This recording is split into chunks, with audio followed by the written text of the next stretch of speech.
பிரபாடாக்ஸ் உறவுகளுக்கு வணக்கம். ஐநாவரத்தை சேர்ந்த ஒரு பெண் காலேஜ் படிச்சுட்டு இருக்காங்க. வீட்டில் வந்து அப்பா மட்டும்தான்.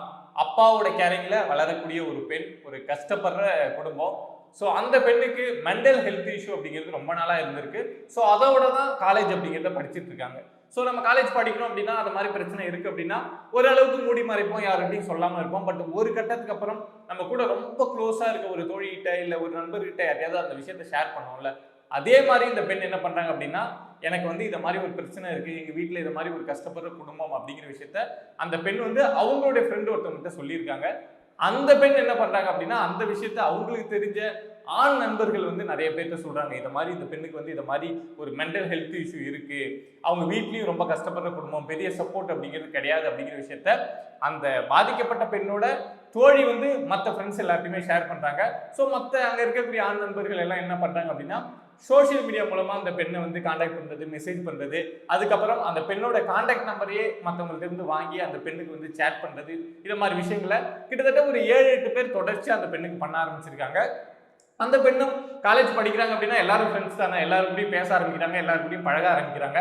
ஆனா ஒரு டைமுக்கு அப்புறம் என்ன ஆகுது அப்படின்னா, அந்த பெண்ணை வந்து தனியா கூப்பிட்டு போறது, தனியா கூப்பிட்டு போயிட்டு ஏதோ ஹோட்டல்ல ரூம் எடுக்கிறது, இல்லை எங்கேயாவது மறைவான இடத்துக்கு கூப்பிட்டு போறது அப்படின்னு சொல்லிட்டு அந்த பெண்ணை தொடர்ச்சியா ஒரு 7-8 பேர் பிளான் பண்ணி இதை மாதிரி பாலியல் தொந்தரவு பண்றது, பாலியல் ரீதியா அவங்களை கஷ்டப்படுத்துறது, ரேப் பண்றது, அது மாதிரி விஷயங்களை செஞ்சுக்கிட்டே இருந்திருக்காங்க.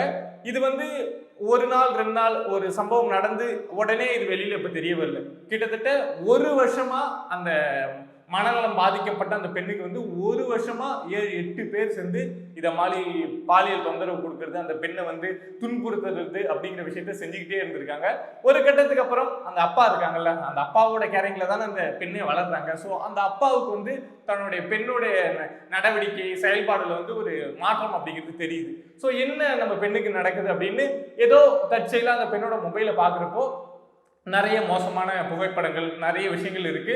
ஸோ அந்த பெண் அதுக்கப்புறம் அப்பா கிட்ட வந்து சொல்றாங்க, இதை மாதிரி எனக்கு நடந்துட்டு இருக்கு, இதை மாதிரி பிரச்சனைகள் போயிட்டு இருக்கு என்னுடைய காலேஜ்ல அப்படின்னு சொல்றாங்க.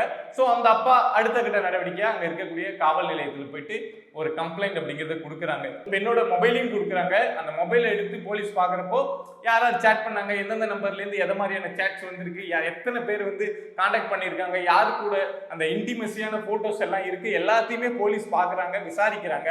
ஆனா விசாரிச்சுட்டு இந்த விஷயத்த பேசி சமாதானப்படுத்தி அனுப்பிச்சு வைக்கிறாங்க அந்த அப்பாவையும் அந்த பெண்ணையும். ஸோ இந்த விஷயத்தை இதோட விட்டுருங்க, இனிமே இந்த விஷயம் நடக்காது, அடுத்த கட்டத்துக்கு இந்த விஷயத்தை நீங்க எடுத்துட்டு போக வேணாம் அப்படின்னு சொல்லிட்டு போலீஸ் தரப்புல இருந்து இந்த விஷயம் வந்து சமாதானமா பேசி முடிக்க வைக்கப்படுது. யோசிச்சு பாருங்க, எந்த மாதிரி ஒரு வழக்குல எந்த மாதிரி ஒரு கேஸ்ல இந்த பேச்சுவார்த்தை அப்படிங்கிறது நடந்திருக்கு அப்படின்னு. ஒரு சிவில் கேஸ், ஒரு வாக்கிய வரப்பு தகராறுல வந்து போலீஸ் வந்து பேச்சுவார்த்தை நடத்தி அதை வந்து சமாதானப்படுத்தி அனுப்புறாங்க அப்படின்னா ஓகே. ஆனா ஒரு பெண் இத்தனை பேரால பாலியல் பலாத்காரம் செய்யப்பட்டிருக்கா. ஆனா இந்த வழக்குல அந்த பேச்சுவார்த்தையில இந்த கேஸ் அப்படிங்கிறத முடிச்சு வைக்க ட்ரை பண்ணியிருக்காங்க. ஸோ அந்த அப்பாவும் அந்த பெண்ணும் வேற வழி இல்லாம திரும்ப வீட்டுக்கு போயிட்டாங்க. போலீஸே இப்படி சொல்லிட்டாங்க, நம்ம என்ன பண்றது அப்படின்னு தெரியாம. பட் அந்த பெண்ணோட அப்பா இருக்காங்கல்ல, அவங்களுடைய நண்பர் ஒருத்தவங்க, இந்த பெண்ணுக்கு வந்து மாமா, அவங்க என்ன சொல்றாங்க அப்படின்னா, நான் சொல்றபடி செய்யுங்க, நான் சொல்றபடி போய் கம்ப்ளைண்ட் கொடுங்க, நான் சொல்ற இடத்த போய் கம்ப்ளைண்ட் கொடுங்க அப்படின்னு சொல்லிட்டு திரும்ப இந்த வழக்கு வந்து புது கம்ப்ளைண்டா கொடுக்க வைக்கிறாங்க. ஸோ திரும்ப இந்த பெண்ணும் அந்த பெண்ணோட அப்பாவும் போயிட்டு இதை கம்ப்ளைண்டா ரெஜிஸ்டர் பண்றாங்க. ஸோ ரெஜிஸ்டர் பண்ணதுக்கு அப்புறம் நிறைய விஷயங்கள் தெரிய வருது. அதாவது ஒரு 10 பேர் இந்த பெண்ணுக்கு வந்து தொடர்ச்சியா இதை மாதிரி பாலியல் தொந்தரவு கொடுக்கறது, அடிக்கடி வெளியில கூப்பிட்டு போறது அப்படிங்கிறது ஒரு வருஷமா நடந்திருக்கு. யார் பண்ணாங்க அப்படிங்கிறதும் இந்த பொண்ணோட அந்த கால் ஹிஸ்டரி, யார் அடிக்கடி பேசியிருக்காங்க, யார் வந்து தவறான முறையில வந்து மெசேஜ் பண்ணியிருக்காங்க, இந்த பெண் வந்து மென்டல் ஹெல்த் இஷ்யூ இருக்கு அப்படிங்கிறது தெரிஞ்சுக்கிட்டு அதை பயன்படுத்தி யாரெல்லாம் இந்த பெண்ணை மிஸ்யூஸ் பண்ணியிருக்காங்க அப்படிங்கிற விஷயம் எல்லாருமே போலீஸ்க்கு தெரிய வருது. இதுல இது வரைக்கும் ஒரு 10 பேர் இதுல வந்து இன்வால்வ் ஆகியிருக்காங்க. அந்த பெண்ணோட தோழி இருக்காங்கல்ல, அவங்க வழியா தானே அந்த கான்டாக்ட்ஸ் அப்படிங்கிறது எல்லாருக்கும் போச்சு. அந்த தோழி உட்பட ஒரு 10 பேர் வந்து இதுல இன்வால்வ் ஆயிருக்காங்க அப்படிங்கிற விஷயம் தெரிய வருது. ஸோ அதுல 2 பேரை இப்போ வந்து அரெஸ்ட் பண்ணியிருக்காங்க.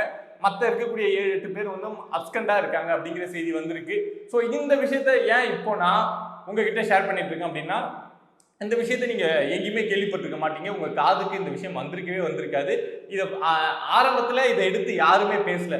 ஃபர்ஸ்ட் வந்து பிஜேபியோட ஸ்டேட் லீடரா இருக்கக்கூடிய அண்ணாமலை வந்து இந்த விஷயத்தை பத்தி ட்விட்டர்ல வந்து ஒரு போஸ்ட் போடுறாங்க. இத மாதிரி ஒரு விஷயம் நடந்திருக்கு அப்படிங்கிற இதை எடுத்து போஸ்ட் போடுறாங்க.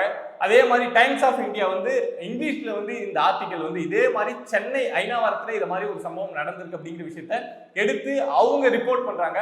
ஸோ அதுக்கப்புறம் தான் சில சேனல்ஸ் வந்து இதை எடுத்து பேசுறாங்க. இத மாதிரி ஐநாவரத்துல ஒரு சம்பவம் நடந்திருக்கு அப்படிங்கிற விஷயத்த. இந்த மாதிரி விஷயங்கள் வெளியில வராம இருக்கிறதுக்காக ஒரு டீம் வந்து வேலை பார்க்குறாங்கல்ல. இந்த மாதிரி செய்தி வந்து வெளியில போகக்கூடாது, வெளியில போனா அங்க இருக்கக்கூடிய கவர்மெண்ட்டுக்கும் சரி, அந்த அட்மினிஸ்ட்ரேஷனுக்கும் சரி ஒரு பெரிய கெட்ட பேர் வந்துடும் அப்படின்னு வெளியில போகாம இருக்க ஒரு பெரிய டீம் வந்து ஹார்ட் ஒர்க் பண்ணி இந்த விஷயங்களை இத மாதிரி நியூஸை தடுத்து நிறுத்துறாங்கல்ல.